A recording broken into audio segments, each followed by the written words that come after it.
ఒకరోజు గౌతమ బుద్ధుడు తన శిష్యులకు ఉపదేశం చేస్తూ ఉన్నాడు. ఆ శిష్యులతో పాటు కొంతమంది గ్రామస్తులు కూడా అక్కడ చేరి గౌతమ బుద్ధుని ఉపదేశాన్ని వింటూ ఉన్నారు. అప్పుడు గౌతమ బుద్ధుడు తన శిష్యులకు ఇలా చెబుతూ ఉన్నాడు. జీవితంలో అత్యాశ, కోపం అన్నిటికీ మూలం. మితిమీరిన కోపం మన జీవితాన్ని నిలువునా దహించి వేస్తుంది. కోపంతో రగిలిపోతున్న వ్యక్తి వేరే వాడికి వశమై ఉంటాడు.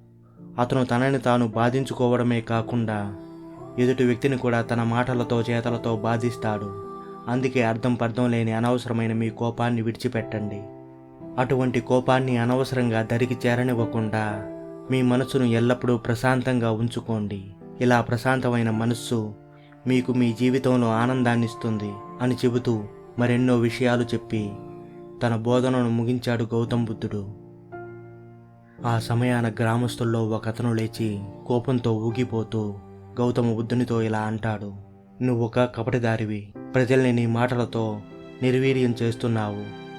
శాంతి, ప్రశాంతత అనే బూటకు మాటలు చెబుతూ ప్రజల్ని వెర్రివాళ్ళని చేస్తున్నావు. నువ్వు చెబుతున్న ఈ మాటలు ప్రజల జీవన విధానానికి విరుద్ధంగా ఉన్నాయి.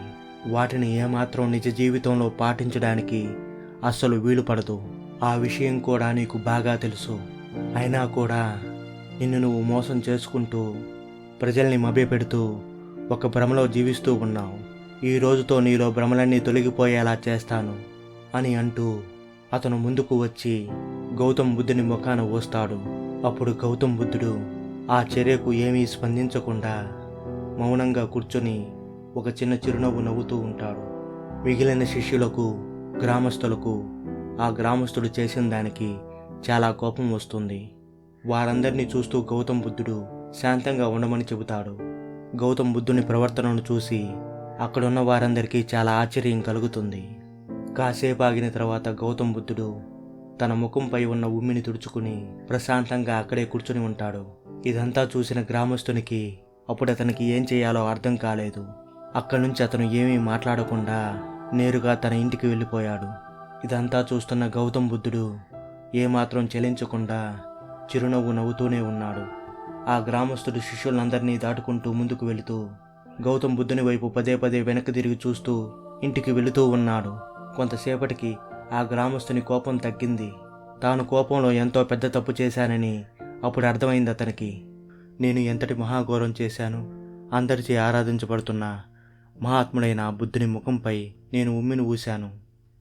నేను చేసిన ఈ అపరాధానికి ఆ గౌతమ బుద్ధుడు కూడా నన్ను ఎప్పటికీ ఎన్నటికీ క్షమించడు. అయినప్పటికీ నేను వెళ్ళి అతన్ని క్షమించమని అడగాలి. అప్పుడే నా మనసుకు శాంతి లభిస్తుంది అని చెప్పి వెంటనే తిరిగి గౌతమ బుద్ధుని వద్దకు వెళ్ళాడు. కానీ గౌతమ బుద్ధుడు ఆ ప్రదేశంలో లేడు. అది గమనించిన ఆ గ్రామస్తుడు ఆశ్రమం మొత్తం వెతికాడు. అక్కడే ఉన్న చాలా మందిని కూడా అడిగాడు. అక్కడ ఉన్నవారు ఎవరూ కూడా అతనికి సమాధానం చెప్పలేదు. దానితో అతని దుఃఖం మరింత ఎక్కువ కాసాగింది. ఎలాగైనా గౌతమ బుద్ధుని వద్దకు చేరుకుని క్షమాపణ చెప్పాలన్న ఉద్దేశంతో ఊరంతా గౌతమ బుద్ధుని కోసం వెతకడం ప్రారంభించాడు. అయినప్పటికీ అతను ఎంత వెతికినా గౌతమ బుద్ధుడు అతనికి కనిపించలేదు.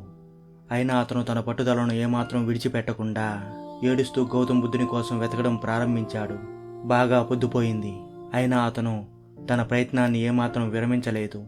అయినా గౌతమ బుద్ధుని జాడ అతనికి లభించలేదు. ఆ చీకట్లో వెతికేందుకు ఏమాత్రం అవకాశం లేకపోయేసరికి ఆశ్రమం వద్దకు వెళ్ళి అక్కడే పడుకుండిపోయాడు. ఎంత ప్రయత్నించినా అతనికి ఏమాత్రం నిద్ర పట్టలేదు. తను ఉదయాన గౌతమ బుద్ధునికి చేసిన అవమానమే పదే పదే గుర్తుకు వస్తూ అతని మనస్సును మరింత బాధ పెట్టసాగింది. పశ్చాత్తాపంతో కూడిన తన దుఃఖంతో నరకాన్ని అనుభవిస్తూ ఆ రాత్రి ఎలాగోలా గడిపాడు.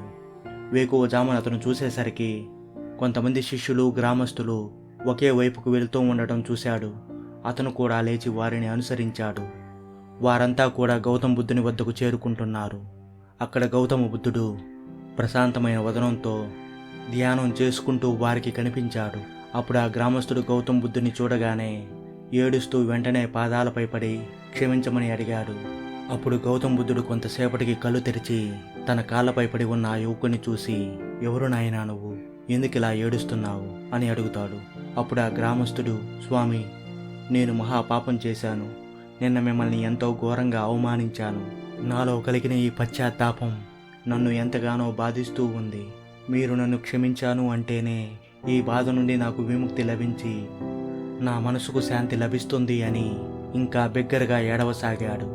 ఇదంతా చూస్తున్న గౌతమ బుద్ధుడు ఆ వ్యక్తితో ఇలా అన్నాడు. శాంతంగా ఉండు నాయనా, ఇక నేను నిన్ను క్షమించలేను అని అన్నాడు గౌతమ బుద్ధుడు. ఇదంతా గమనిస్తున్న శిష్యులు, గ్రామస్తులు ఏం జరుగుతుందో ఆసక్తిగా చూడసాగారు. గౌతమ బుద్ధుడు కాసేపు మౌనంగా ఉండి మళ్ళీ ఇలా చెప్పసాగాడు. నేను నిన్ను క్షమించలేను నాయనా, ఎందుకంటే అది నిన్నటి నువ్వు కాదు. అనగా నిన్నటి వ్యక్తినైతే నేను క్షమించి ఉండేవాడిని, కానీ పశ్చాత్తాపం అనే అగ్నిలో కాలిపోయి మారిన నిన్ను క్షమించడం నా వల్ల ఏమాత్రం కాదు. అందుకే నువ్వు కూడా నిన్నటి జరిగిపోయిన గతాన్ని పదే పదే తలుచుకుని బాధపడకుండా దానిని ఇకనైనా వదిలిపెట్టి ప్రశాంతంగా వర్తమానంలో జీవించడం అలవాటు చేసుకో. నేను కూడా గడిచిపోయిన గతాన్ని, అది మంచైనా చెడైనా, కాలంతో పాటు వర్తమానంలో జీవించడానికి నిరంతరం ప్రయత్నిస్తూ ఉంటాను. అందువలనే నేను నా జీవితంలో ఎల్లప్పుడూ సంతోషంగా, ఆనందంగా ఉండగలుగుతున్నాను. అలాగే నీవు కూడా గతంలో ఏం జరిగిందో దాన్ని విడిచిపెట్టు. గతంలో జరిగిన పొరపాట్లు మరలా పునరావృతం కాకుండా చూసుకో. అప్పుడే నీవు కూడా నీ జీవితంలో ఆనందంగా ఉంటావు అని చెప్పాడు గౌతమ బుద్ధుడు ఆ గ్రామస్తునితో. అప్పుడు అర్థమైంది ఆ గ్రామస్తునికి గౌతమ బుద్ధుని యొక్క గొప్పతనం. బుద్ధిని, మనసును స్థిరంగా ఉంచుకొని గౌతమ బుద్ధుని యొక్క బోధనల్ని జీవితానికి అన్వయించుకుంటే జీవితం ఎంతో ప్రశాంతంగా, ఎంతో అందంగా, ఆనందంగా మారుతుందని. అప్పుడు అర్థమైంది అతనికి గౌతమ బుద్ధుడు ఎందుకంత గొప్పవాడయ్యాడో. బుద్ధ భగవానుడి మాటలు విన్న అతని మనస్సు ఎంతో ప్రశాంతంగా మారింది. అతనికే కాదు, చుట్టుపక్కల ఉన్న శిష్యులు మరియు గ్రామస్తులకు కూడా క్లిష్ట పరిస్థితుల్లో మనం ఉన్నప్పుడు, ఎదుటివారు మనల్ని అవమానిస్తున్నప్పుడు, పరిస్థితులు మనకు అనుకూలంగా లేని సమయాన మనం ఎదుటివారి స్పందనకు ఎలా ప్రతిస్పందించాలన్న విషయం వారికి బాగా అర్థమైంది. ఎంతో చక్కనైన పాఠాన్ని నేర్చుకున్నందుకు వారంతా ఎంతో సంతోషించారు. సమయం బాగా గడిచిపోవడంతో వారి రోజువారీ కార్యక్రమాలు నిర్వర్తించడానికి వారి వారి కుటీరాలకు ఎంతో సంతోషంగా, ఆనందంగా వెళ్ళిపోయారు శిష్యులంతా. ఆ గ్రామస్తుని మనసు కూడా ఎంతో ప్రశాంతతతో నిండిపోయింది. అతను కూడా తమ గ్రామం కేసి బయలుదేరాడు.